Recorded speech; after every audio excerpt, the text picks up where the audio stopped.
नमस्कार दोस्तों, मैं हरिओम गौरव सिलेक्शनपुर के ऑनलाइन प्लेटफॉर्म पर आप सभी का स्वागत करता हूं। दोस्तों, जैसा कि हमने कल बताया था या पिछली कक्षा में हमने बताया था कि आज हम बात करेंगे वर्णमाला के बारे में। ठीक है दोस्तों, वर्णमाला हिंदी व्याकरण का बहुत ही महत्वपूर्ण टॉपिक होता है। ठीक है, यह होता है जिस प्रकार एक घर की नींव होती है, उसी प्रकार हिंदी व्याकरण का जो वर्णमाला होता है, वर्णमाला हिंदी व्याकरण की नींव होती है। ठीक है, तो आइए हम देखते हैं वर्णमाला होता क्या है, वर्णमाला के प्रकार या उसके विभिन्न रूपों के बारे में आज हम चर्चा करेंगे या विस्तार रूप से बात करेंगे। ठीक है, तो आइए देखते हैं।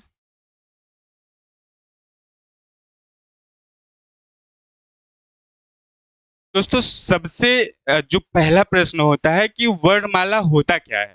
ठीक है, वर्णमाला होता क्या है, तो आइए आज बात करते हैं हम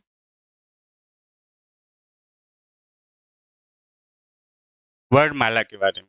ठीक है, अब वर्णमाला होता क्या है, जो वर्णों का व्यवस्थित क्रम होता है उसको क्या कहते हैं, हम वर्णमाला कहते हैं। जैसे क ख ग घ, तो ये क्या हो गया, ये वर्णमाला का व्यवस्थित क्रम हो गया। ठीक है, अभी इसी प्रकार अगर हम पढ़ेंगे क ग फिर ख पढ़ेंगे तो ये व्यवस्थित क्रम नहीं बन रहा है। तो इसलिए अगर हम इसकी परिभाषा देखें तो इसकी परिभाषा क्या होगी,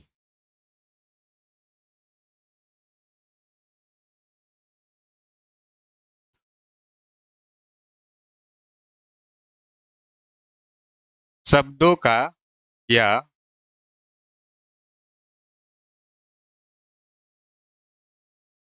वर्णों का व्यवस्थित क्रम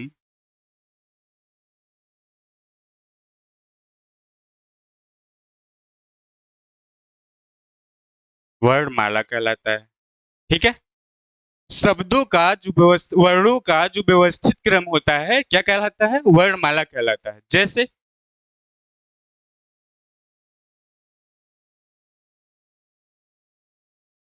क ख ग घ, तो क्या है ये, क ख ग घ, ये है एक व्यवस्थित क्रम। पहले का आता है, फिर ख आता है, फिर ग आता है। और इसी प्रकार ये देखें, अगर हम क हो गया, फिर ग हो गया, फिर आ हो गया, ये तो गलत हो गया ना, ये व्यवस्थित क्रम नहीं रहा।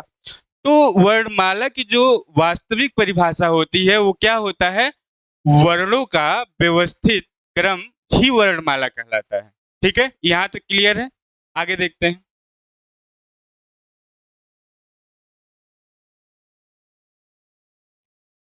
दोस्तों, इसके बाद जैसे जो वर्णमाला में छोटे छोटे प्रश्न बनते हैं, जैसे क्या होता है, वर्ण क्या कहलाते हैं, शब्द क्या कहलाते हैं।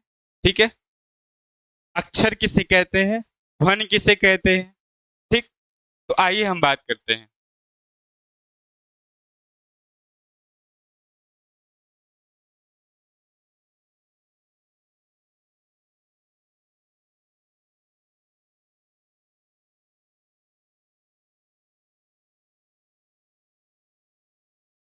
सबसे पहले वर्ण किसे कहते हैं। ठीक है, वर्ण, आइए देखते हैं।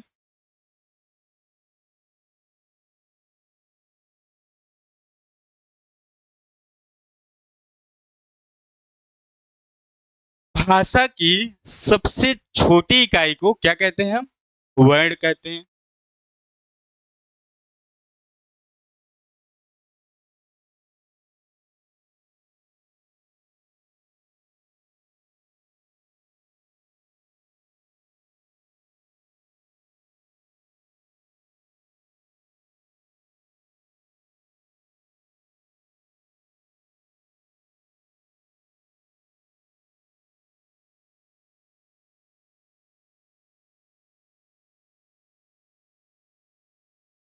क्या हो गया, भाषा की सबसे छोटी इकाई को क्या कहते हैं, वर्ण कहते हैं। अब इसका एक नाम और भी है, अक्षर। ठीक है, अब अक्षर किसे कहते हैं? इसी का जो दूसरा नाम होता है क्या हो कहलाता है? अक्षर कहलाता है। अक्षर को तोड़ा नहीं जा सकता है। ठीक है,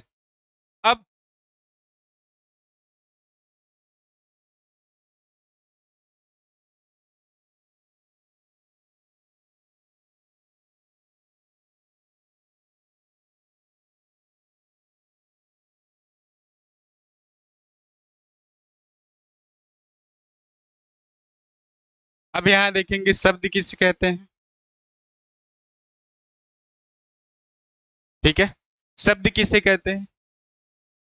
इसमें छोटे छोटे से डिफरेंट है, इसको बस डिफरेंस है, इसको ध्यान देना होगा। शब्द किसे कहते हैं?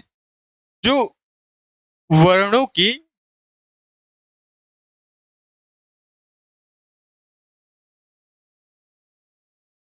क्या होती है? सार्थक इकाई होती है।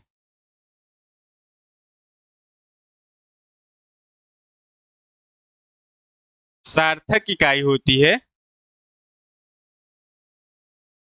उसे क्या कहते हैं? उसे शब्द कहते हैं।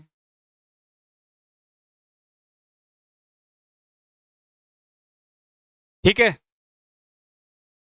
भाषा की अभी हमने क्या बताया? भाषा की जो सबसे छोटी इकाई होती है उसे वर्ण कहते हैं। ठीक है, और भाषा की जो सार्थक इकाई होती है इसे क्या कहते हैं? इसे शब्द कहते हैं। अब आप एक प्रश्न और बनता है कि वर्ण और ध्वनि क्या होता है, आगे बात करते हैं हम।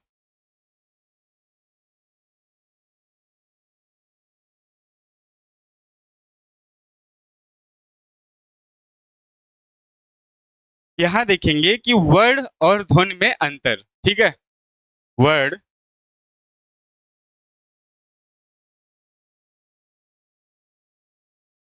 और ध्वनि में अंतर।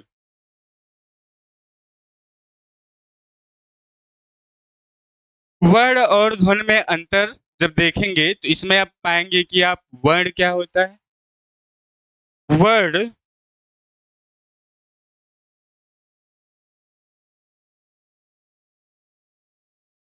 भाषा की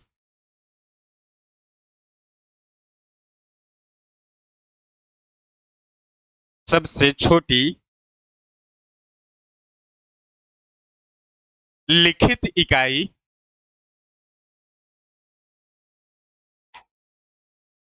लिखित इकाई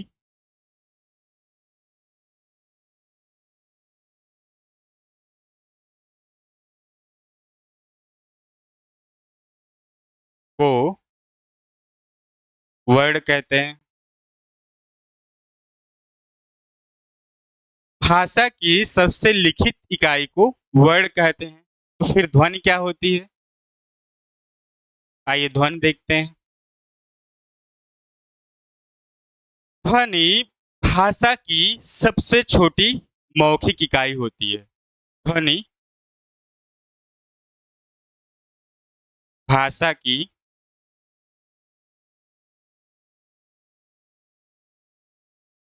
सबसे छोटी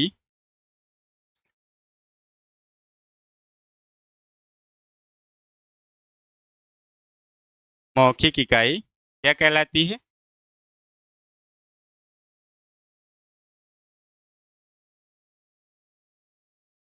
ध्वनि कहलाती है। ठीक है, अब बात करेंगे कि शब्द किसे कहते हैं। ठीक है, यहां देखेंगे आपने पढ़ लिया कि वर्ड किसे कहते हैं, ध्वनि किसे कहते हैं, वर्ण और ध्वनि में अंतर पढ़ लिया।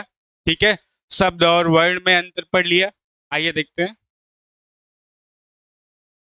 शब्द वर्गों के जो सार्थक स्वतंत्र मेल से बनी जो इकाई या शब्द कहते हैं।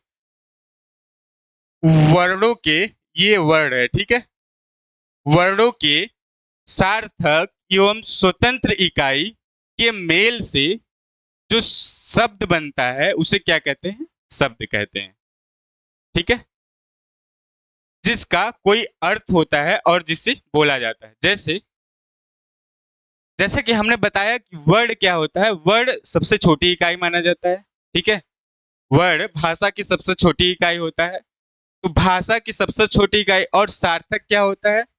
सार्थक जैसे किसी शब्द का से किसी शब्द का अगर कोई मतलब होता है, जैसे लिखना, तो लिखना का क्या होता है? एक अर्थ होता है, ठीक। और इसी प्रकार पढ़ना का भी अर्थ होता है। तो शब्द यही कहता है कि वर्णों के सार्थक स्वतंत्र मेल से बनी इकाई को शब्द कहते हैं, ठीक है। अब देखेंगे कि वर्ण के भेद पढ़ेंगे।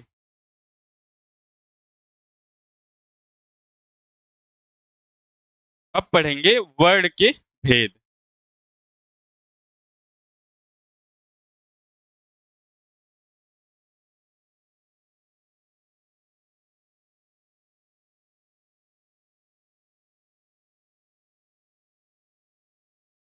यहां तक तो आप सभी को क्लियर हो गया होगा। अब पढ़ेंगे वर्ण के भेद। आइए देखते हैं।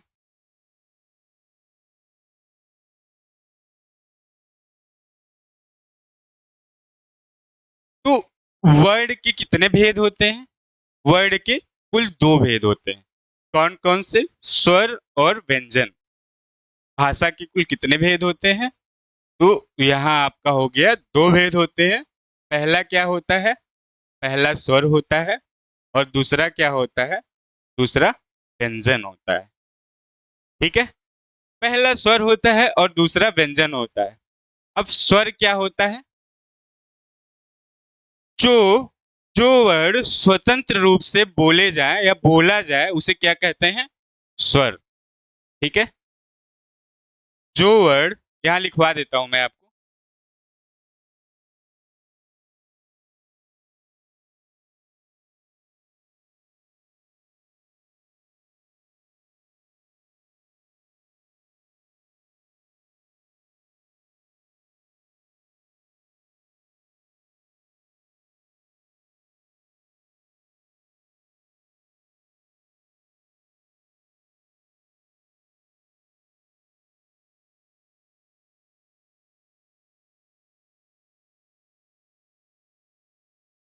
ठीक, ठीक है। हम पढ़ रहे थे कि वर्ड के भेद। वर्ड के कितने भेद होते हैं? कुल दो भेद होते हैं। पहला क्या होता है? पहला होता है स्वर और दूसरा क्या होता है? व्यंजन, ठीक है। पहला स्वर होता है और दूसरा व्यंजन होता है। अब स्वर किसे कहते हैं? जो शब्द स्वतंत्र रूप से या जो वर्ड स्वतंत्र रूप से बोला जाए उसे क्या कहते हैं? उसे स्वर कहते हैं।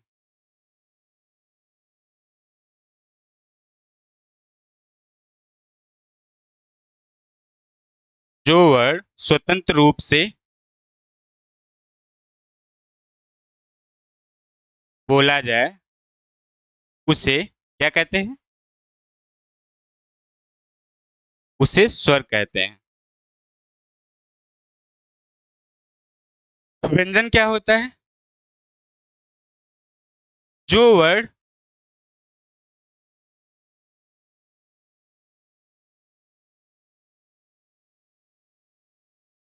स्वरों की सहायता से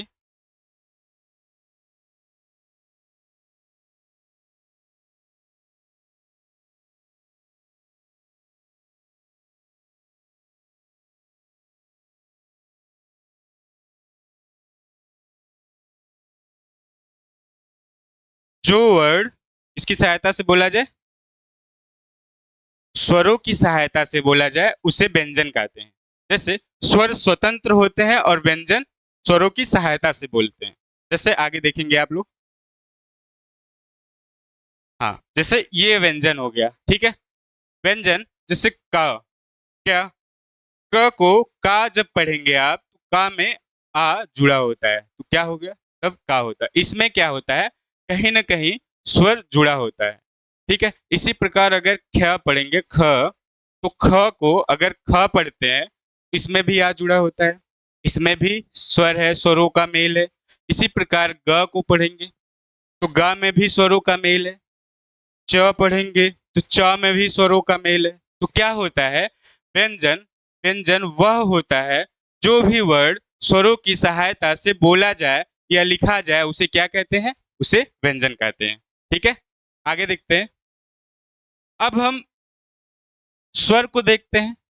लिखने के आधार पर अगर देखा जाए तो स्वर 11 होते हैं। ठीक है, कुल स्वरों की जो संख्या होती है वो क्या होती है? 11 होती है। जैसे अ, बड़ा, ई, ई, उ, औ, रे, ए, ऐ, ओ, औ। तो क्या हो गया? ये टोटल जो लिखने के आधार पर स्वरों की संख्या हो गई, ये कुल 11 हो गई। ठीक है, अब आप कहेंगे कि अंग और आह क्यों नहीं होता है?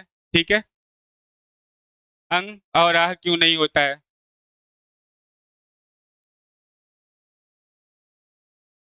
तो दोस्तों, जो अंग होता है इसे अनुस्वार कहते हैं, और जो अह होता है इसे क्या कहते हैं? इसे विसर्ग कहते हैं। इसे विसर्ग कहते हैं। ठीक है, तो लिखने के आधार पर जो स्वरों की संख्या होती है उसे क्या कहते हैं? उसकी संख्या जो होती है वो 11 होती है। अब उच्चारण के आधार पर कुल स्वर की संख्या कितनी होती है? तो उच्चारण के आधार पर जो कुल स्वरों की संख्या होती है वो 10 मानी जाती है। इसमें री को हटा दिया जाता है। ठीक है, री का प्रयोग वहां पर होता है जैसे कि लिखा होता है। ठीक है, यहाँ पे लिखा होता है कृपा। ठीक है, तो ऐसे स्थानों पर री का प्रयोग किया जाता है। तो उच्चारण के आधार पर अगर देखा जाए तो जो कुल स्वरों की संख्या होती है वो 10 होती है। अ, आ, ई, ए, उ, उ, ए, ऐ, ओ और औ। ठीक है, तो ये जो कुल कुल जो उच्चारण के आधार आधार पर स्वरों की संख्या हो गई वो 10 हो गए। दोस्तों, इसमें बिल्कुल भी कंफ्यूज मत होइएगा कि लिखने के आधार पर जो स्वरों की संख्या है वो कुल 11 होती है और उच्चारण के आधार पर जो स्वरों की संख्या है वो टोटल 10 होते हैं। अब हम पढ़ेंगे स्वर के प्रकार। ठीक है, तो यहाँ देखते हैं स्वर के प्रकार। अब हम बात करते हैं स्वर के प्रकार। तो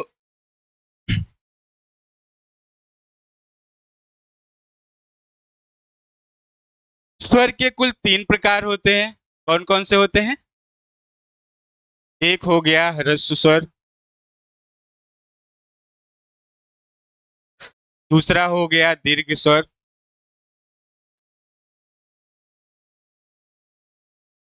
और जो तीसरा स्वर होता है ये क्या होता है?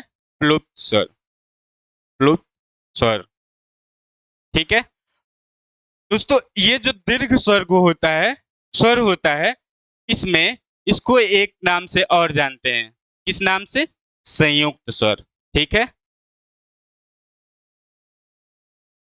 किस नाम से जानते हैं? संयुक्त स्वर। अब देखेंगे कि इस स्वर में कौन कौन से वर्ड आते हैं। जैसे हस्व स्वर में, हस्व स्वर वह स्वर होता है जिसके उच्चारण में कम समय लगता है। ठीक है, हस्व स्वर, ह्रस्व स्वर, ये है ह्रस्व स्वर। ठीक है, ह्रस्व स्वर वह स्वर होता है जिसके उच्चारण में कम समय लगता है। जैसे अ, ई, उ और री। तो इसमें क्या लग रहा है? इसमें कम समय लग रहा है। और जो दीर्घ स्वर होता है, दीर्घ स्वर वह स्वर है जिसका जिसके उच्चारण में ह्रस्व से ज्यादा समय लगता है, यानी 2 गुना समय लगता है। तो उसे क्या कहते हैं? उसे दीर्घ स्वर कहते हैं। जैसे, ठीक है, जैसे आ, ई, तो क्या हो गया? ए। तो इसका क्या हुआ? 2 गुना समय लगा ना। तो ए, बड़ा ए, ठीक है, उ, औ। तो क्या लग रहा है?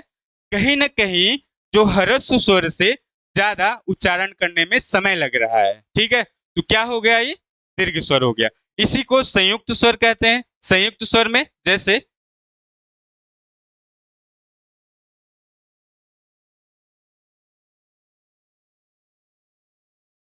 संयुक्त स्वर इन्हीं के मेल से बनता है। आगे देखेंगे प्लुप्त स्वर क्या होता है। वह स्वर जिसमें जिसके उच्चारण में ह्रस्व से 3 गुना समय लगता है। जैसे ओम, क्या हो गया ओम। तो जब हम ओम बोलते हैं तो ऐसा नहीं है ओम बोलते हैं ओम, फिर होता है राम। तो यहाँ क्या हो गया, यहाँ कहीं ना कहीं 2 गुना 3 गुना समय लगता है। जैसे ओम, तो क्या हुआ, समय लगा ना। तो प्लुप्त स्वर वह स्वर होता है जिसके उच्चारण में ह्रस्व स्वर से 3 गुना समय लगता है। ठीक है, तो इसी प्रकार राम, फिर अगर हम उच्चारण करेंगे राधा, तो कहीं ना कहीं ज्यादा समय लग रहा है। तो इतनी बात आपको क्लियर समझ में आ गई होगी। आगे देखते हैं। तो दोस्तों अब जब स्वरों की जो स्वरों के प्रकार है, अब इसका अगर हम विभाजन करेंगे तो पहला जो विभाजन करेंगे वो जीभ के आधार पे करेंगे। तो आइए यहाँ पे देखते हैं। जीभ के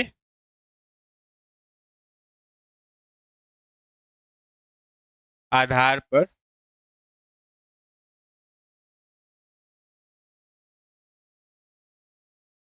स्वरों का विभाजन।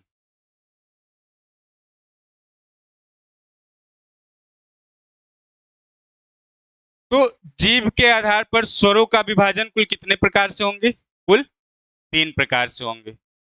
कौन कौन से होंगे, अग्रस्वर, अग्रस्वर और मध्य स्वर और पश्च स्वर।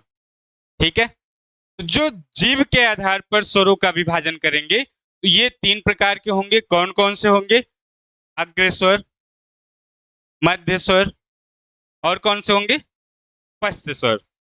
तो अग्रस्वर में क्या आता है, अग्रस्वर में कौन कौन से स्वर आते हैं, जिसमें आ, ठीक है, सॉरी, अग्रस्वर में जो स्वर होंगे, ई आता है, फिर ई आता है, फिर ए आता है और ए आता है। तो अग्र का मतलब जो तुरंत ही बोलते, जैसे ई, ए। तो ये क्या होता है, जैसे लग रहा है कि आगे से ही आ रहा है। अब जो मध्य स्वर होता है ये अ होता है। क्या होता है, अ। तो जब हम आ का उच्चारण करते हैं अ, तो ऐसा लगता है कि ये जीभ के कौन से भाग से आ रहा है, मध्य भाग से आ रहा है अ। तो क्या हो गया, ये मध्य स्वर हो गया। अब हम पश्च स्वर में देखेंगे तो पश्च स्वर अब बाकी जो बचता है कितना हो गया, आ हो गया, ठीक है, ऊ हो गया, बड़ा ऊ हो गया, ओ हो गया और कितना हो गया, ओ हो गया। ठीक है, जब हम जीभ के आधार पर स्वरों का विभाजन करेंगे तो हम 3 प्रकार से करेंगे, अग्र स्वर, मध्य स्वर, पश्च स्वर। अग्र स्वर का मतलब जो आगे से शब्द आते हैं, जैसे ई, उ, ए, ए। ठीक है, ये लग रहा है कि एकदम आगे से जा रहा है। मध्य स्वर आ, तो ऐसा लग रहा है कि जीभ के बीच से आ रहा है। इसी प्रकार जब पश्च स्वर के बारे में बात करते हैं, ओ, तो क्या आ रहा है, वो कहीं ना कहीं पश्च से यानी कि जीभ के अंतिम भाग से आ रहा है। तो क्या हो गया, ओ, औ, ऊ। तो क्या है, ये पश्च स्वर से आ रहा है। ठीक है, आगे देखते हैं। अब अगर स्वरों का विभाजन मुख के आधार पर करें, ठीक है,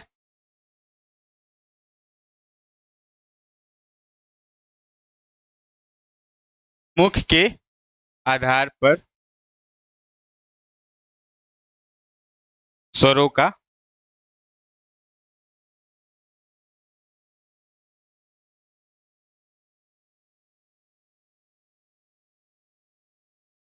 मुख के आधार पर स्वरों का विभाजन।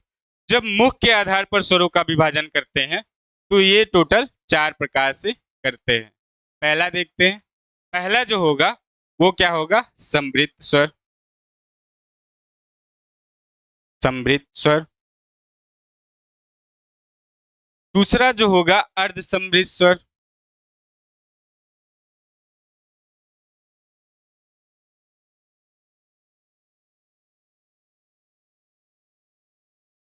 तीसरा जो होगा वो होगा वृत्त स्वर, विवृत्त स्वर।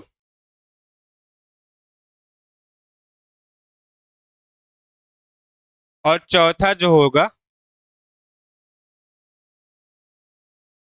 वो अर्ध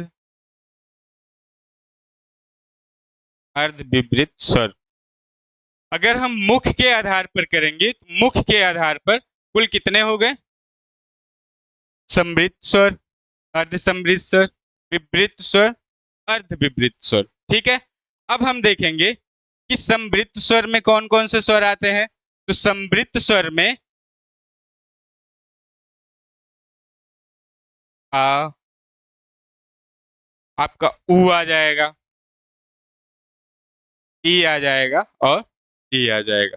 ठीक है, इसी प्रकार अगर अर्ध समृद्ध स्वर में देखेंगे तो इसमें क्या आ जाएगा, इसमें वो आ जाएगा।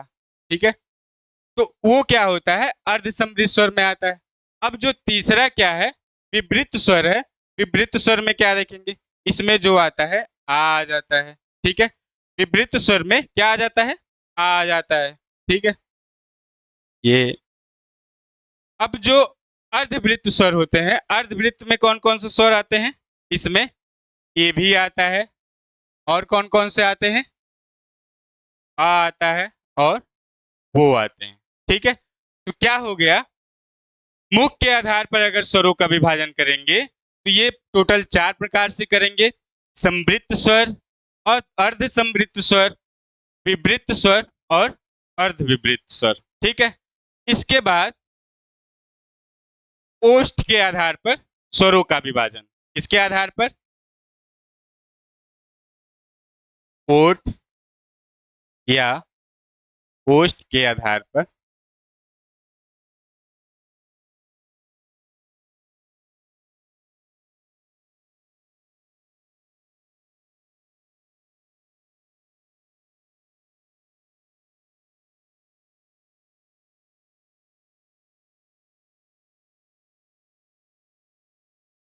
ओष्ठ के आधार पर स्वरों का विभाजन। पहला हमने पढ़ा जीभ के आधार पर स्वरों का विभाजन, उसके बाद हमने पढ़ा मुख के आधार पर स्वरों का विभाजन।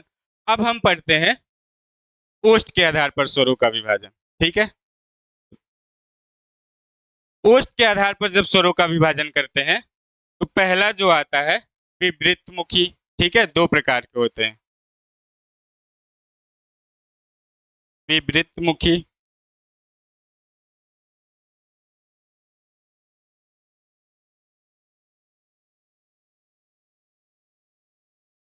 विवृत्त मुखी स्वर, अविवृत्त मुखी।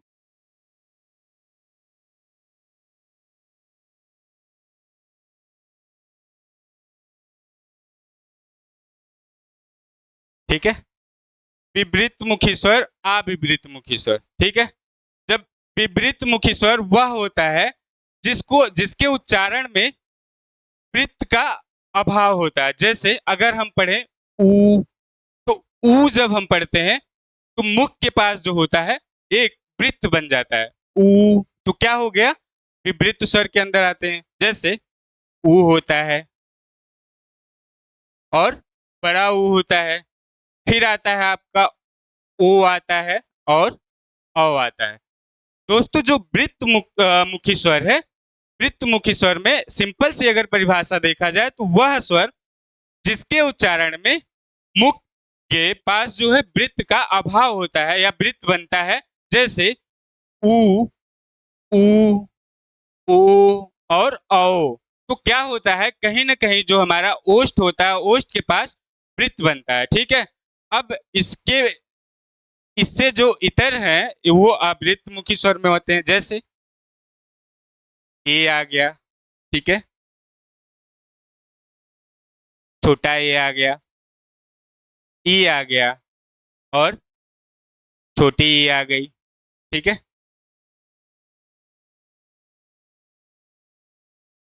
छोटी ई आ गई।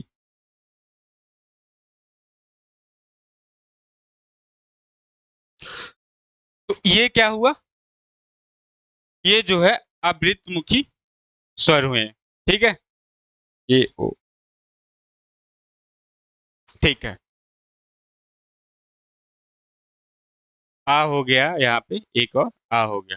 दोस्तों, ये थे हमारे स्वरों के तीन प्रकार जो हमने पढ़ा।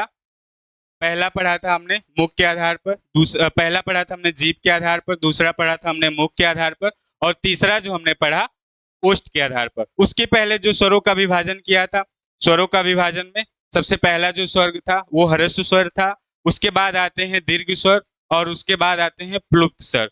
दीर्घ स्वर में हमने बताया तो दीर्घ स्वर को एक संयुक्त स्वर के नाम से जाते हैं। तो ये टोटल जो आज का क्लास रही, ये इसमें हमने टोटल स्वर के बारे में पढ़ लिया है। अगली कक्षा में हम पढ़ेंगे व्यंजन। ठीक है, तो आज के लिए धन्यवाद, ऐसे ही बने रहिए, बाकी कल हम व्यंजन के बारे में विस्तृत बात करेंगे। धन्यवाद आपका।